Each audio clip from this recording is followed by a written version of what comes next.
dziedāti. Šajā naktī līdzi aicinās mums viena ceļš. Un varbūt tur tālumā tuvāk vēl kā tuvumā sajutīsi, cik ir prieka mirkļi mūžam īsi. Nāc man līdzi, tālumā, kur vedīs piena ceļš. Piena ceļš mūs ved, vēlreiz vienībā. Laiks kā ūdens tek, kalnu avotā. Piena ceļš mūs ved, vēlreiz nākotnē. Sudraba debesī, nākotnē galotnē.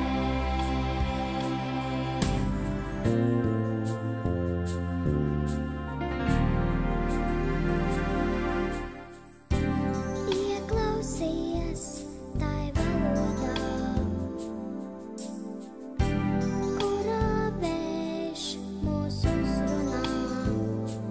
Ceļu sācis, debesīs dzied lielais zvaigžņu lācis.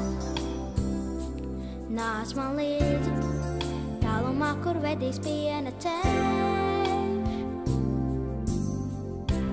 Piena ceļš mūs ved, vēlreiz vienībā. Laiks kā ūdens tek, kalnu avotā. Piena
viņas dzimtā valodā. No austrumiem šurp nesas austrumvējš, bet ziemeļpusēs vilko ziemelis. No dienvidiem tāds vējš uzas pēš, bet rietumpusē ceļas viesulis. Turas horizontā zilā tālumā, kas man teica dzīve esot labākā. Bet es sēžu citā jūras maliņā, uzrunājot viņu zimtā valodā.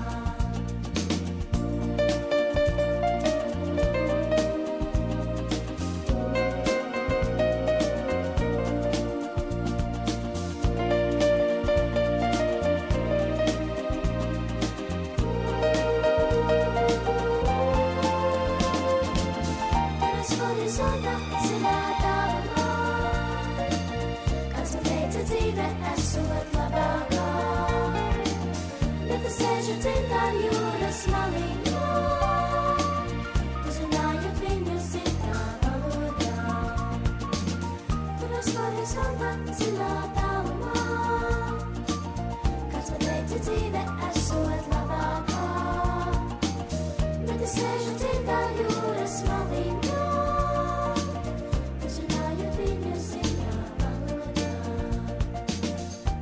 horizontā zilā tālumā, kāds man teica dzīve esot labākā. Bet es sēžu citā jūras maliņā.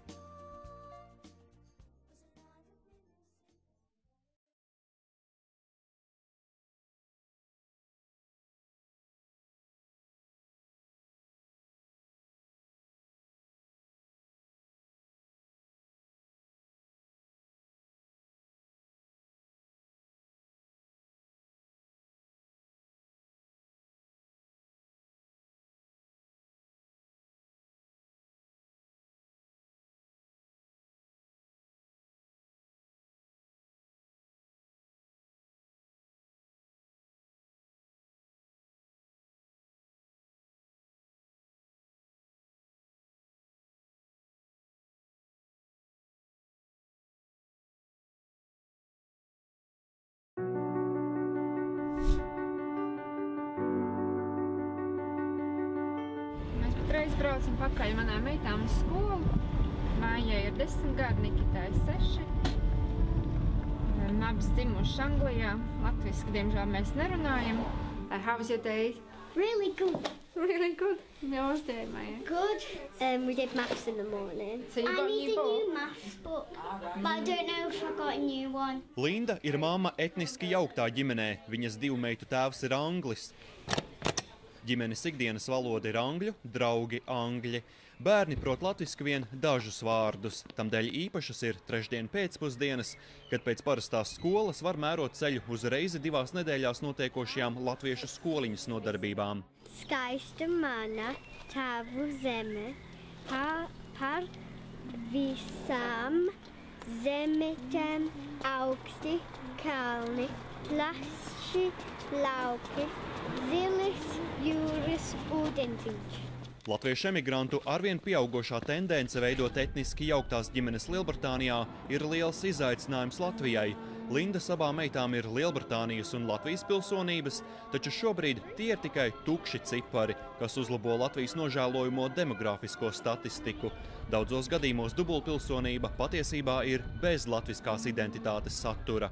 Kā mammai skumji, bēdīgi.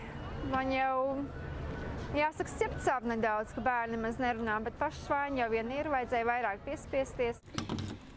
Yes, it will be very good for me to learn because I would like to speak to my friends and family in Latvia that I cannot speak to. I'm upset that I can't speak to my Oma or Orpis because I really want to be able to speak to them properly when I visit them.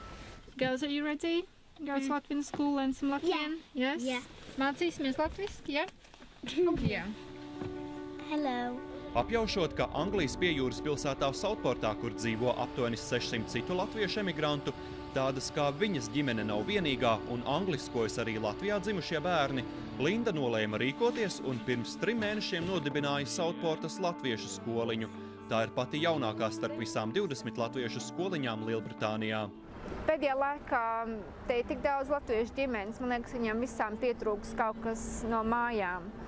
Tā ir ļoti sāpīga tēma, ja pajautājot bērniem, tad bērni daudz grib atgriezties atpakaļ mājās Latvijā, bet, diemžēl, finansiāli apstākļi vecākiem to neļauj. Un pat cik šīs mājas ir tik tālu projām, mēs mēģinām veidot mazo Latviju šeit pašiem priekš sevis. Latviešu uzņēmību slavē Angļu vietējās pamatskolas vadība, kura bez problēmām ne tikai atvēlēja telpas nodarbībām. Tagad pie ārdurvīm izvietotu uzraksti latviešu valodā. Lai cik dīvaini tas arī neliktos, bet Angļu skolā ir arī latviešu bērniem sava mazā biblioteka. Un ir sagatavoti pat speciāli Latvijas vēstures un tradīciju stendi. I can read that easily. Map of Latvia. It's the flag. Nedēļas nogales latviešu skoliņu skaits Lielbritānijā ir strauji dubultojies pēdējos 2 gados, un tās atvērtas pat mazos ciematos, kā piemēram Skelmersdeilā, kas ir LNT Top 10 nākamais pieturas punkts. Šī būs pirmā reize, kad mēs nākam uz latviešu skoliņu. Pēc garajām darba stundām fabrikā 2 dēlu mammai Tatjanai pašai vairs nepietiekot spēka mācīt latviešu valodas gramatiku un pareizrakstību. Ģimene Latvijā vairs neatgriezīšoties, bet identitātes pamatelementus esot svarīgi saglabāt. Un man ir grūti un ģeogrāfiju, vēsturi bērnam visu iemācīt, lai viņš zina, bet manos spēkos viņam nav to iemācīt. Patstāvīgi mājās pašai, jo man nav tādas lielas zināšanas, lai es visu varu iemācīt tā kā skoliņā. Kalniņu ģimene, kurā 2 no 4 bērniem piedzimuši Anglijā, vairākus mēnešus algoja latviešu valodas un literatūras privātu skolotāju.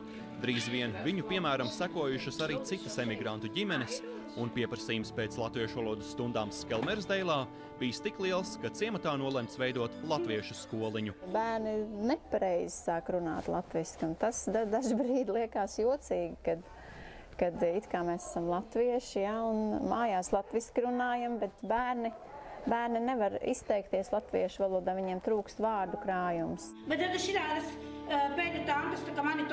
Skelmersdeilas skoliņu apmeklē vidēji 15 bērnu. To skaits mainās, jo ne visi vecāki ir ar mieru maksāt 5 mārciņas par nodarbību, lai sektu telpu īres izdevumus.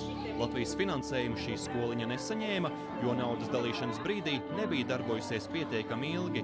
Šeit 4 no 6 skolotājām ir profesionāli pedagogi, kuri zemās algas dēļ bija spiesti pamest Latviju un tagad strādā mazkvalificētos darbus Anglijā.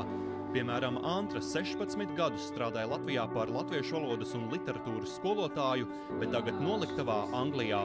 Nedēļas nogales latviešu skoliņas palīdzot nenotrulināties. Darbs mājas un vietējais veikals. Tā pasaule man ir daudz par šauru, un ļoti labi, kā bija atsaucīgi cilvēki, kuri domāja tāpat, un tāpēc šeit jau ir vairāk kā gadu skoliņa biedrība un dažādi projekti. Tālāk dodos uz Rietumjorkšīras pilsētu Līdsu.